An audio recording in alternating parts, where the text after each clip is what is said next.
Alright, welcome guys to the Indie Power Rankings Top 10 Reveal Show for the week of December 4th, 2017. We're getting that much closer to the IPR 100 and the Tag Team Top 50, which is always a good thing. Year-end specials and mid-year specials. We had a good lineup for the mid-year for both shows. Once all information is confirmed for each of the shows, we'll let you know as soon as possible. You can always follow us on Twitter at Indie Power Rankings and on Facebook. You can follow us everywhere for more information, whether it be information on the year-end shows or anything Indie Power Rankings related. And with that being said, let me get into the plugs really quick. Okay, let's get into it here real quick. You could buy the shirts at prowrestlingtees.com/indiepower. You can go to the website where you can participate in the weekly online poll voting, Indie Power Rankings IPR.wordpress.com, Facebook page, facebook.com/IndiePowerRankings. Also search for Indie Power Rankings for the open Facebook group where anyone on the indies can promote their various merchandise, fan pages, and upcoming events. Twitter at Indie Power Rankin, RANKIN, and the Instagram at Indie Power Rankings. Alright, with that being said, we don't have descriptions again this week. If you want to find out more information, more detailed information about what Top 10 had done this past week to earn their spots on the Top 10, again, you may go to Indie Power Rankings IPR.wordpress.com.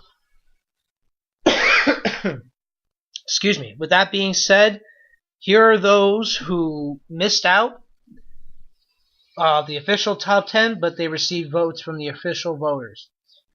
The Trickster, Penta L0M, Jack Evans, Murat Bosporus, Travis Locke, Chris Ridgway, Matt Gilbert, Omari, Tomahawk, Demarius Jones, Mike Dell, Danny Jones, and Tajiri Ishimori.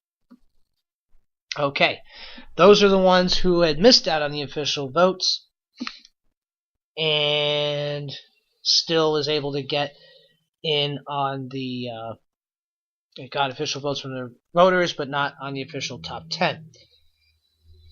Okay, let's get to the top 10. And I'm not reading the People's Champion first because that People's Champion is within the top.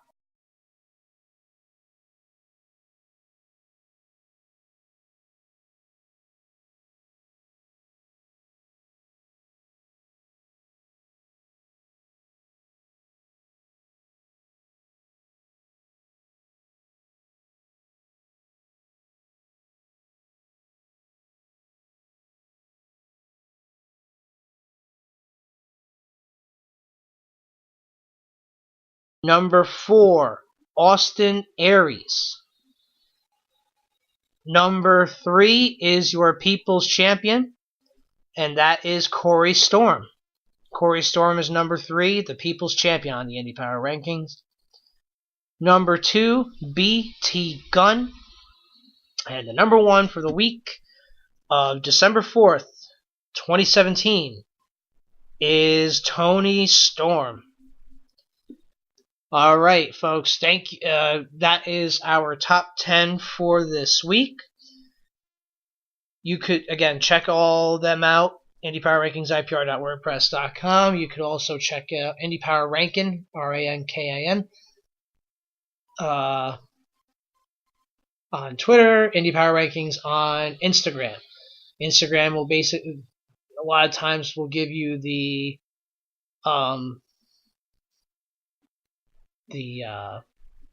exclusive of who's number 1 first, or who the People's Champions are, or anything of that matter. So there's definitely a lot to be seen in all the social media accounts. And again, Facebook, Indie Power Rankings.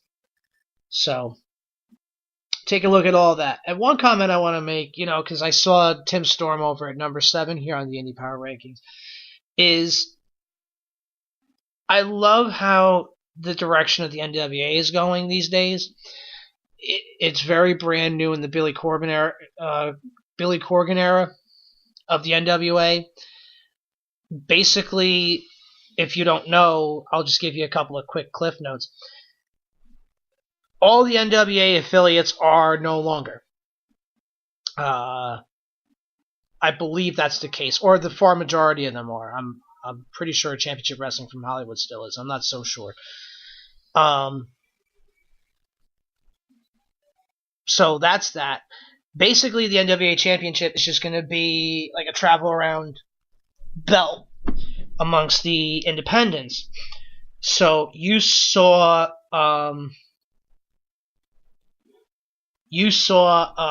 Championship Wrestling from Hollywood, Mike Aldis against Tim Storm for the title, and nobody knows who he is from a hole in a wall when you kind of first look at it. It's just like, wait, who? I mean, recently, some people might take a look and know that Scrap Iron Adam Pearce was a multiple-time world champion. I believe he won the belt 6 times. Then Blue Demon Jr. was another one. Then you think of when TNA had the rights to the NWA title. AJ Styles, Ken Shamrock was the first NWA TNA champion. Jeff Jarrett, obviously, and after TNA, it kind of just fell on the wayside again. But what I like what they're doing these days, they have the YouTube channel where they're airing. I haven't seen any of it yet, but the 10 Pounds of Gold series that they have, I'm pretty much assuming that's following the champion around, which is pretty cool. Get a better idea of him, or what he's doing, or at least be like.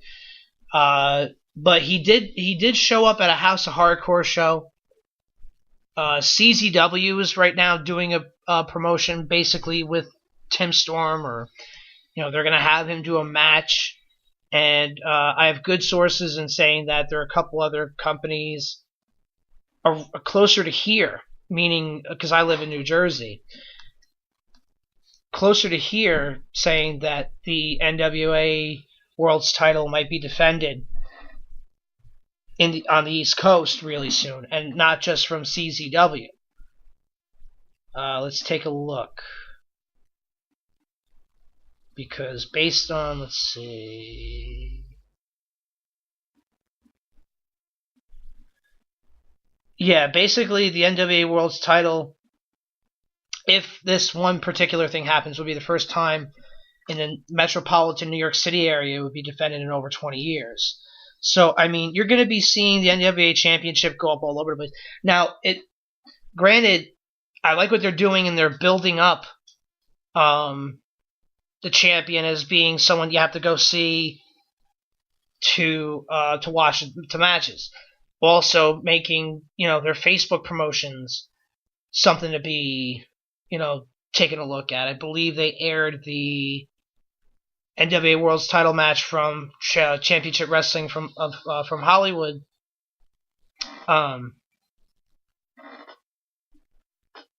They filmed that, and then they aired it live, either on Facebook Live or on Twitter, whatever it may be. And even Billy Corgan said it's not going to be an overnight thing. It's just going to be a progression. But right now, with the way social media is, the way it is today, and they're definitely getting the word out about NWA and the champion. It's getting people excited. And basically, one of the other things that they did, they kind of left it open of wrestlers are like, hey, I want to challenge for this. What are your credentials? Well, this is what it is. They're keeping an open eye, and they're keeping a they're not trying to be biased as to who they basically choose. Like, for instance, if they do a match at CZW, who could face Tim Storm for the title? More than likely, probably Matt Tremont. That would be a good match. I mean, because Tim Storm could be a brawler, and that's kind of what Tremont is. He's a hardcore deathmatch wrestler who is also, he happens to be really good in the ring. Uh, I mean, a former guest of Indie Power Rankings, a former #1 ranked wrestler, Darius Carter, threw his name out there. I mean, again, he's a former world's champion with Tier 1 Wrestling and with LDN. Not a world champion, but he was a heavyweight champion holding a title from England. You know, he would have a good credentials with it. I mean, I could see that match happening at, like, let's say Battle Club Pro or Warriors of Wrestling even. But that's what I like. They're keeping their options open. They're keeping their options open. It doesn't see, early first impressions is right now they're doing things right in the sense of they're taking advantage of the small things like the social media marketing, and they're taking advantage of how the fans and or workers themselves could be influential in NWA front office's thinking, whether it be Billy Corgan himself or Tim Storm. I'd imagine would have an input of where he goes or who he works. I mean, it's basically back to the days of the traveling champion. Not that the NWA World Champion was that way before, but they're making it so that the feature attraction being the NWA World Heavyweight Champion, the oldest recognized World Championship going right now in pro wrestling. That they're trying and they're doing their best, and so far I think it's working. It's getting people talking, and that's kind of what you want to do because word of mouth is very powerful. So maybe the champion will be in St. Louis one day. Maybe the champion will be an old Flair country in Charlotte, North Carolina, or soon to hopefully be around in the New York metropolitan area. Maybe in Pennsylvania for CZW.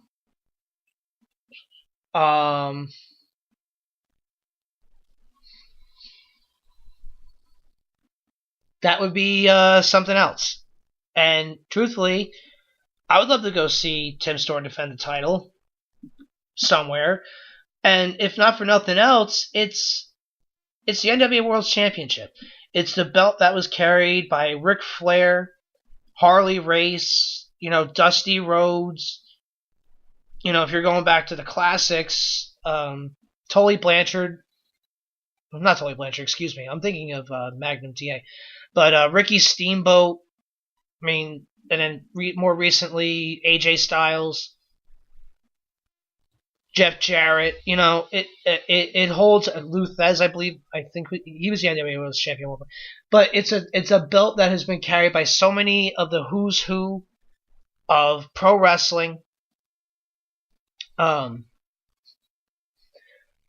they're bringing it back to prominence where it's like, all right, well, now I have to go see the NWA World's title. I have to go see the NWA World's title match, or I have to go see the champion. I have to go see this. I have to do that. So,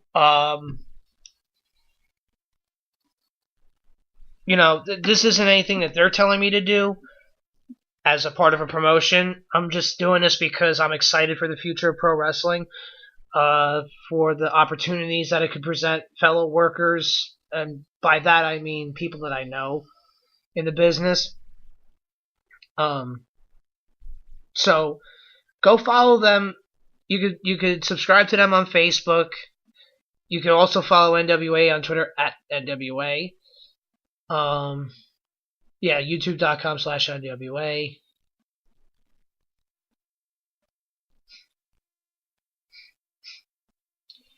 Yeah, and they're even going with things like, they're suspending this guy for an attack on the world's champion. They're building up feuds, and they're doing this, they're doing that. So,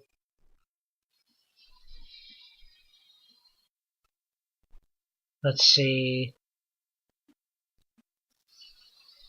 Yeah, and they're doing like exclusive phone interviews with the world's champion. Here, I'm looking at this right now. CZW invites NWA World's Heavyweight Champion Tim Storm to Cage of Death 19. And that's the biggest event of CZW's calendar year. And that's actually in New Jersey. So you could be seeing that, actually.